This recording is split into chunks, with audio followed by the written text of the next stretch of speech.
Mesdames, Messieurs, bonsoir. Dans l'actualité de ce soir, l'opération pour sécuriser la portion de route à Desarpons dans le district de Port-Glo et qui est menacée par un gros bloc de pierre a débuté ce matin. La route sera fermée à la circulation durant les travaux. Cela devrait durer au maximum 2 semaines. Les travaux de démolition et de sécurisation du site se font sous la supervision de la division de la gestion des risques et des catastrophes DRMD. Selon le chef des opérations de DRMD, Daniel Setoup, cette intervention présente un risque élevé, ce qui rend nécessaire la limitation des accès au public pendant toute la durée de l'opération. Pour rappeler, le 15 septembre matin, une partie du rocher s'est effondrée sur la chaussée, causant des dégâts.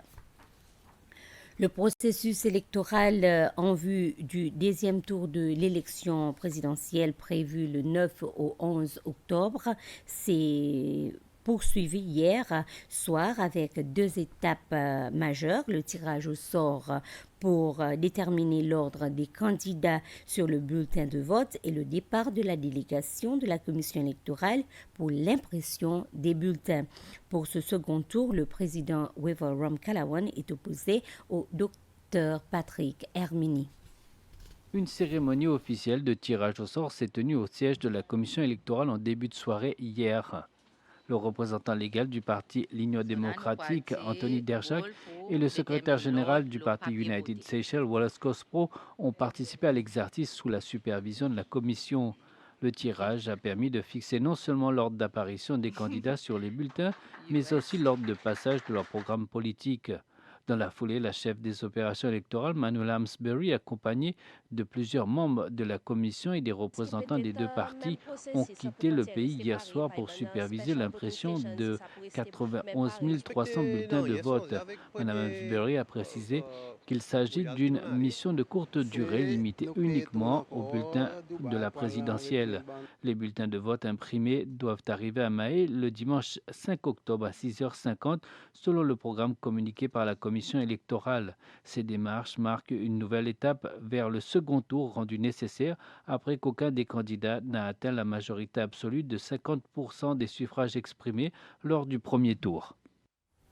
Pas de débat présidentiel pour ce second tour de l'élection présidentielle, c'est ce qu'a annoncé la Seychelles Broadcasting Corporation, la SBC. La raison, un des candidats a choisi de ne pas y participer. Il s'agit du docteur Patrick Hermini du parti de United Seychelles. Le lundi 29 septembre, la SBC a adressé des invitations aux 2 candidats du second tour pour un débat prévu le lundi 6 octobre.